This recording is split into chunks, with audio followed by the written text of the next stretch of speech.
Hello everyone, sorry for the technical error which was caused. I again welcome you back to EduTap. So today we'll be discussing a very important decision making model, that is Vroom-Yetton-Jago decision making model. This is a very important decision making model which each of you at times find very confusing because of the flow charts which are existing. So today we'll simplify it and we'll understand it from the basics.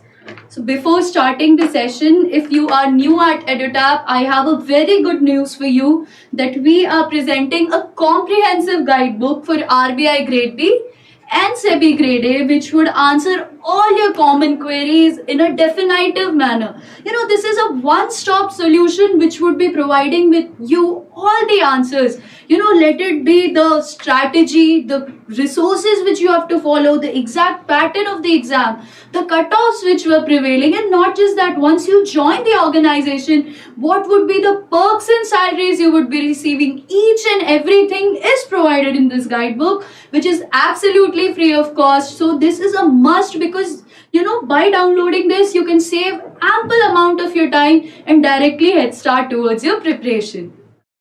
If you are new to our YouTube channel, do press the bell icon to receive the latest updates on various regulatory body exams, and do join the Telegram channel to receive the PDFs of the session. So let's begin today's session. Before jumping into the decision making model given by Victor Vroom and Vroom-Yetton, let us first understand what is the biggest dilemma a manager or a leader faces. The biggest dilemma a leader or a manager faces is the decision making dilemma. So what do you mean simply by a decision making dilemma? See, keep in mind that as a manager, I might face lot of situations wherein the process of decision making is simple, and there might be situations when the process of decision making is quite complex. So what do we do? As a manager, I have two options. Either I already have all the information, the information which is required to make the decision, and I solely, make all the decisions. So what would happen? This would be an autocratic situation wherein I do not consult with my subordinates. And what can be the outcome here? My subordinates, somewhere would have a conflicted viewpoint. But on the other hand, let's say if I am a leader who allows my subordinates to participate in the decision making, but again the time constraint plays an important role. So what would I do? Which model would I choose? What would be the most effective decision making process? All these things can be simply termed as a decision making dilemma. Okay. Now, once that you've understood what is decision making dilemma, let us understand what is a good decision. See, a good decision has two important parameters. Firstly, a good decision should be effective, and secondly, it should be efficient. So, this is a quality of a good decision. And you must keep in mind whenever I speak about leadership that there is no particular leadership style which is suited for all types of situations, which means I cannot choose a particular leadership style and apply it constantly throughout all the decision making process or the situation. So Vroom-Yetton-Jago model's decision making was the example of situational leadership style. What do I mean by situational leadership style? It simply means that the leadership style has to be adopted based on the situation, which means there's no specific style of leadership which one has to follow. So now let us quickly understand who were these founders. Do remember the names of this, people who suggested the model. So you need to keep in mind that in 1973, Victor Vroom and Vroom-Yetton wrote a very famous book known as Leadership and Decision Making. Leadership and Decision Making. So in this book, they mentioned about this leadership style, and later Jago made certain changes, and hence he became the part of this decision making, model. So basically, what did they suggest in simple terms? They suggested that the decisions should be situational based, and the leadership style which one would be choosing would also depend on the situation.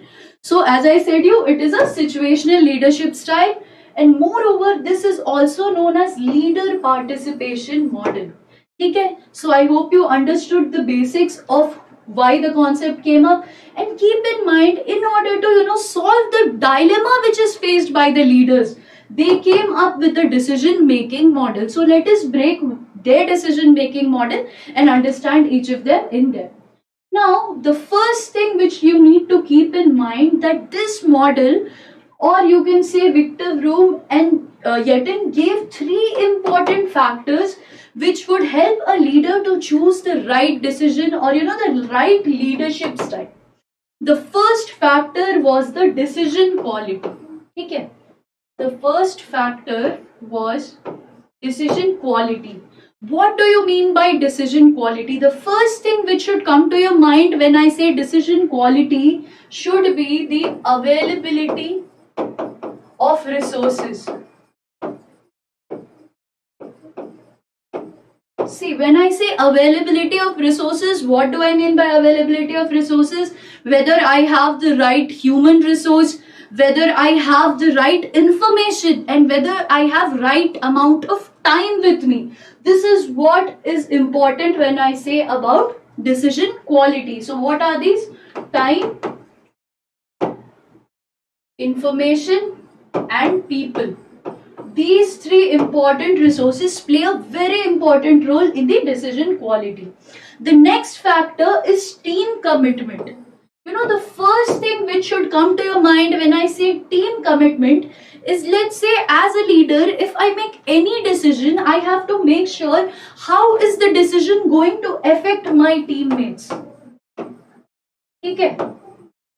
Let's say there is certain decision which is not going to create any impact on my team members.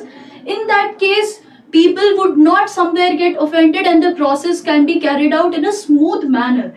But let's say from whatever decision I take, there is going to be a huge impact on my teammates and their performance. In that case, I have to consult with them and then come to a proper conclusion. Okay.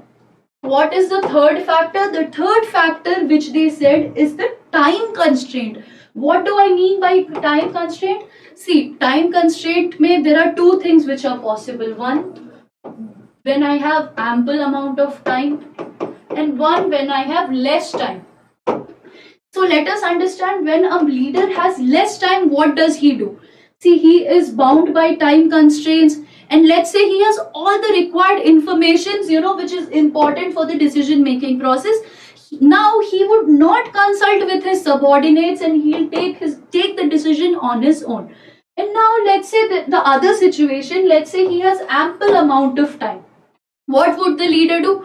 He would ask all his subordinates, he would communicate to them about the situation which is prevailing, and then come to a proper conclusion. So based on these three factors, that is decision quality, the team's commitment, and time constraint, Victor Vroom said that the proper leadership style should be selected. Now that you have understood the three important factors, now you have to keep in mind that Victor Vroom and Yetton, what did they do? They provided people with 7 questions, and people simply had to answer this question in the format of yes or no, so as to reach to a best leadership style and also the most effective way of doing a certain task. So let us understand each of these questions one by one.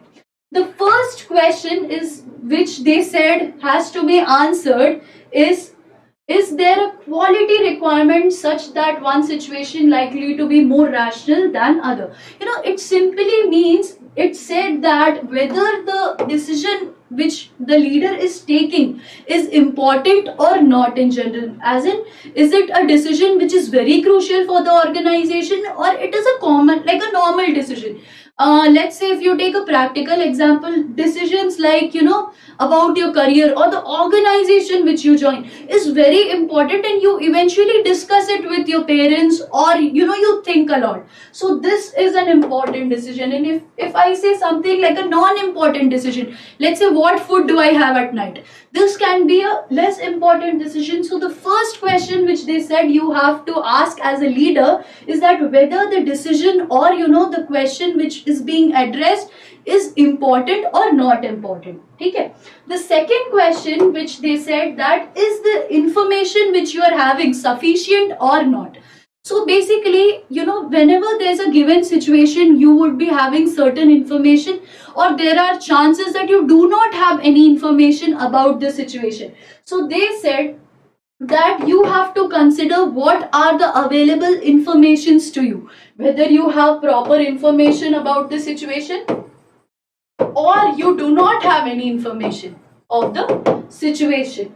The next question which they said you have to address as a manager is the structureness of the problem. When I say structureness, the only thing which you have to remember is whether the situation or the problem defined properly. Let's say if the structure is not defined properly, you don't know exactly what are the issues or shortfalls which are coming, then you have to consult with your subordinates or find the better information. Okay? Now the next question which they said was, once you take the decision, okay, will your subordinates accept the decision, or would they criticize your decision? Let's say you take the decision on your own as a leader. What would be its impact on your subordinates? Whether they would react positively or they'll react in a negative way was the next question which a leader has to answer. The fifth question was that, if you alone make the decision, it is reasonably certain that whether it would be accepted by the subordinates or not. And then the sixth decision making question was that, do subordinates share the organizational goal to obtain in solving this problem? So what did this basically mean? It simply meant that, are the subordinates understanding the ultimate goal of the organization with respect to which they'll be solving the problem and attaining the final output which is required? And lastly, the seventh question was that, whether once you provide them a solution, would this result in a conflictful situation among the subordinates? Let's say, you made the decision, sometimes you make it on your own, sometimes you consult your subordinates and make the decision. So what is the overall impact of the decision on the subordinates was the last question. And now, based on these three factors and these 7 questions, what did Victor Vroom-Yetton-Jago do? They divided leadership styles into different codes. So let us understand what are these decision styles. Victor Vroom divided the decision making style into these codes. You have to remember that there are 3 types of leadership style. One is autocratic, one is consultative, and one is group. They further divided these 3 into the following, leadership style. When I say A1, keep in mind that you have to remember these codes. What do I mean by A1? This is autocratic A1. In case of autocratic A1, what would the leader do? The leader would solely decide all the decisions on his own. He is not going to consult it with his subordinates. That is what A1 means. Now, the next type of autocratic leadership style is A2. Keep in mind, it is again autocratic, but in this situation, if let's say there is certain information which the manager doesn't have, what he'll do, he'll try to consult this with his subordinates, but eventually he is the one who is going to make the decision ultimately. So I hope you understood what are the two types of autocratic leadership styles. A1, where the leader is making, taking complete stand of whatever he's going to decide, and in A2 model, he's going to take some input from the subordinates, but eventually it is he who is going to make the decision. Now, the next model of leadership is consultative C1. What do I mean by C1? See, in case of consultation, what is the leader going to do? He is going to, ask his subordinates. But there is a small catch in C1, that in case of C1 leadership style or consultative one, the leader, does not gather the people together in a group and ask them, to debate and come to a final conclusion. Let's say there are 5 people in an organization. Just take an example. What would the leader do is he'll call them individually. Keep in mind, he will call them individually and ask for their ideas, and then come to a final decision. What is important here? What is the catch? That the leader would call each of them individually instead of, forming a group and discussing something. He would ask about their individual opinions, and then he would come to a final decision. Now, what is consultative C2? Now, unlike C1, where the leader was, taking individual aspects or, individual ideas from each and every subordinate, in case of C2, what would the leader do? He'll simply, create a group. He'll let them, decide, and then based on their suggestions, he'll ultimately make the decision. And lastly, what is G2? That is group 2. See, group 2 is very simple to understand. You can just relate it to laissez-faire model. What is laissez-faire model? There is least amount of interference. That is what is happening in G2. In G2, what happens is that the leader allows the people to form the group, decide what is right thing, and then until and unless each of the members are convinced, till then he is going to wait, and ultimately when each of them come to a same platform, when each of them agree that this is how the decision making should be, he said that this type of leadership style would be used, and then the decision making process would be applied. So I hope you understood what are the leadership styles, what are the factors, and what were the questions. And now that you understood all of them, now we'll understand the tree which Victor Vroom gave, and which is very important and at times confusing. But let me tell you, if you look into it very carefully and you remember what are the leadership styles, you can easily equate how things work. Now, let us take a very simple example and the most complex example which is possible, and you will be able to, answer all the leadership styles which are, possible in a given situation. Now, let's say there is a situation wherein, the quality of the decision or the decision as a whole is important or not is the first question, as I said you. So now let's say the decision is not that important. Okay? Understand it this way, that let's say the decision is not that important. What is the second question? Do you need to involve your subordinates? Now let's say the question comes that no, you need not involve your subordinates. What does this happen? The decision is neither important and you need not involve your subordinates. In that case, you will simply use A1 style, that is purely autocratic style of decision making, and this is how the decision making process is closed. Okay, very simple. Now let us say that the same situation arises, that the decision itself, the decision which you are taking is important. Okay. Now let us see here, if the decision is important, okay, and now let's say that it is important that you take the help of your subordinates. What would happen? What is the next question? The next question is whether you have all the information which is required for the decision making process. Now let's say you have all the information which is required for the decision making process. What did happen just now? The decision was important.